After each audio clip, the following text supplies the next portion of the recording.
क्या आप एक ऐसी दुनिया में जी सकते हैं जहां हर एक मूव पर किसी की नजर हो, जहां हर सांस, हर थॉट, हर ड्रीम किसी सुप्रीम लीडर के कंट्रोल में हो? यह है नॉर्थ कोरिया, दुनिया का सबसे आइसोलेटेड, सबसे मिस्टीरियस और सबसे डेंजरस देश। इस जगह से कोई आता नहीं और कोई जाता नहीं, पर कुछ लोग हैं जो इस डार्क जेल से निकलने की हिम्मत करते हैं। उनकी स्टोरीज हैं साहस, सैक्रिफाइस और अनगिनत रिस्क से भरी। लेकिन सवाल यह है, क्या वो इस अंधेरे किले से बच पाएंगे, या फिर ये देश जो हर आंख को देखता है, हर कदम को सुनता है, उन्हें हमेशा के लिए अपनी गिरफ्त में रखेगा? आइए चलते हैं नॉर्थ कोरिया की इस रहस्यमयी और खतरनाक दुनिया में, जहां हर कोने में डर और हर साए में सस्पेंस छिपा है। ये देश इतना अलग क्यों है? क्यों इसके बारे में इतना कम पता है? और सबसे बड़ा सवाल, क्यों इस देश से कोई भाग नहीं पाता? नॉर्थ कोरिया एक टोटलिटेरियन स्टेट है, यानी एक ऐसा देश जहां एक सुप्रीम लीडर की पावर हर चीज पर हावी है। किम जोंग उन, उनके पिता और उनके दादा किम डायनेस्टी ने इस देश को एक ऐसी जेल बना दिया है जहां से निकलना लगभग इम्पॉसिबल है। लेकिन ऐसा क्या है जो इसे इतना डिफरेंट बनाता है? पहले के टोटलिटेरियन रिजीम्स जैसे नाजी जर्मनी, सोवियत रूस या फ्रैंको की स्पेन, इनमें भी डर था, कंट्रोल था, लेकिन वहां से भागने का चांस था। Allied forces, double agents, back channels, कुछ ना कुछ रास्ता था। लोग भाग निकलते थे, चाहे वो रिस्की ही क्यों ना हो। लेकिन नॉर्थ कोरिया, यहां ना कोई आता है ना कोई जाता है। ये एक ऐसा किला है जहां हर दीवार, हर नदी आपको रोकने के लिए बना है, और जो कोशिश करता है उसका अंजाम बस डरावना है। नॉर्थ कोरिया से भागना इतना मुश्किल क्यों है? जवाब है रिस्क और रिवॉर्ड का गेम। सोचिए, अगर आप भागने की कोशिश करते हैं और पकड़ लिए जाते हैं तो क्या होगा? जवाब साफ है, डेथ, टॉर्चर या प्रिजन कैंप। नॉर्थ कोरिया के बॉर्डर पर, खासकर चाइना और साउथ कोरिया के साथ, एक शूट ऑन साइट ऑर्डर है। यानी अगर कोई सोल्जर आपको भागते हुए देखता है, वो बिना सोचे गोली मार सकता है।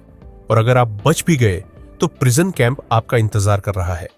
वहां फोर्स्ड लेबर, भुखमरी और मेंटल फिजिकल टॉर्चर आपकी जिंदगी का हिस्सा बन जाता है। वो भी सिर्फ आपकी नहीं, आपकी फैमिली की भी।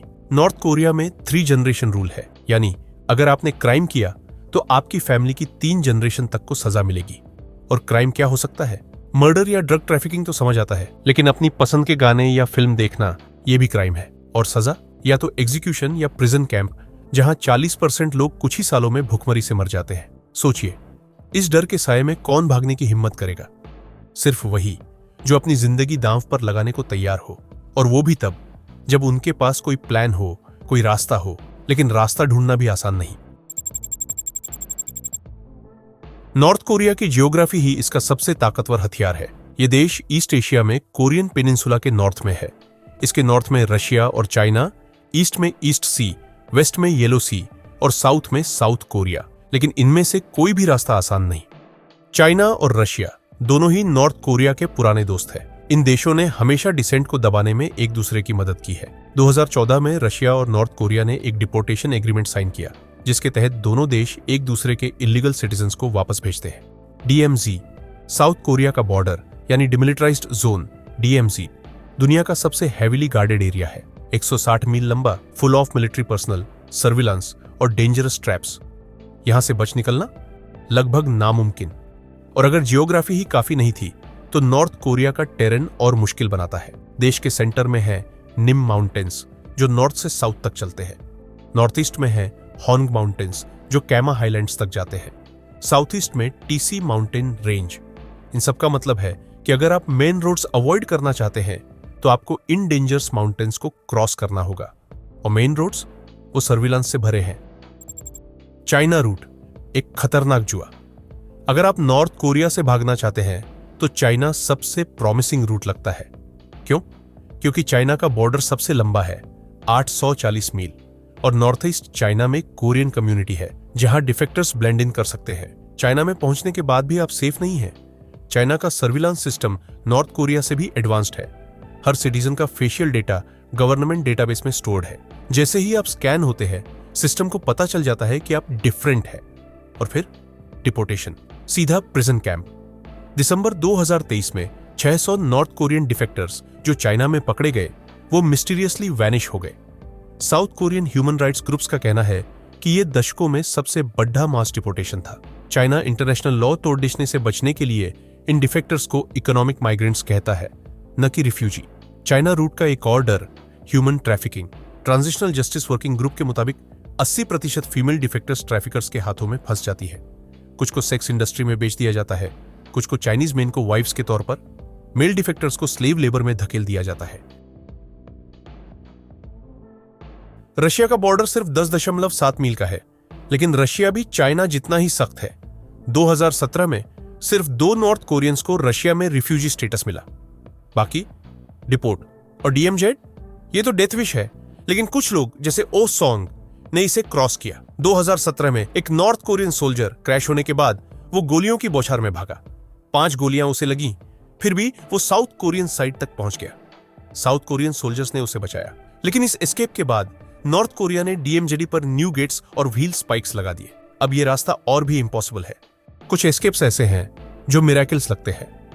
मिस्टर किम और उनके भाई की स्टोरी इसका परफेक्ट एग्जाम्पल है। 2022 में स्टारवेशन और गवर्नमेंट रिप्रेशन से तंग आकर किम ने फैसला किया कि वो भागेंगे। लेकिन कैसे? वो साउथ वेस्ट कोस्ट पर एक फिशिंग विलेज में रहते थे। डीएमजेड तो ऑप्शन नहीं था, चाइना रूट ब्लॉक था, तो उन्होंने चुना समुद्र। 7 महीने तक प्लानिंग, हर डिटेल पर ध्यान। किम ने पास के मिलिट्री बेस में फिशिंग स्कीम ज्वाइन की, गार्ड्स से दोस्ती की, उनकी मूवमेंट्स, शिफ्ट्स सब नोट किया। कोस्ट पर माइनफील्ड था जिसे उन्होंने मैप किया, प्रिटेंड करते हुए कि वो मेडिसिनल हर्ब्स ढूंढ रहे हैं। एक स्टॉर्मी नाइट को जब समुद्र रफ था, किम, उनके भाई, उनकी वाइफ और बच्चे निकले। बच्चों को स्लीपिंग पिल्स देकर बर्लेप सैक्स में छिपाया ताकि वो ट्रॉमा से बचे रहे।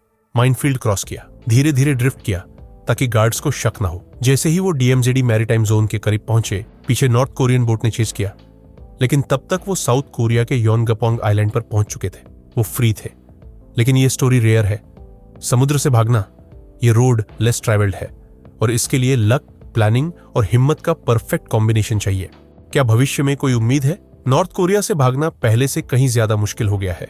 एआई टेक्नोलॉजी, एडवांस्ड सर्विलांस और चाइना रशिया का सपोर्ट, ये सब मिलकर किम जोंग उन के रिजीम को और स्ट्रॉन्ग करते हैं। क्या भविष्य में कोई चांस है? क्या स्वतंत्रता का सपना कभी हकीकत बनेगा? हर साल कुछ लोग हिम्मत करते हैं, कुछ कामयाब होते हैं, जैसे मिस्टर किम या ओ सॉन्ग, लेकिन ज्यादातर की स्टोरी का एंड ट्रेजिक होता है। हर फेल्ड एस्केप के साथ नॉर्थ कोरिया अपनी दीवारें और ऊंची करता जाता है, और दुनिया वो चुपचाप देखती रहती है।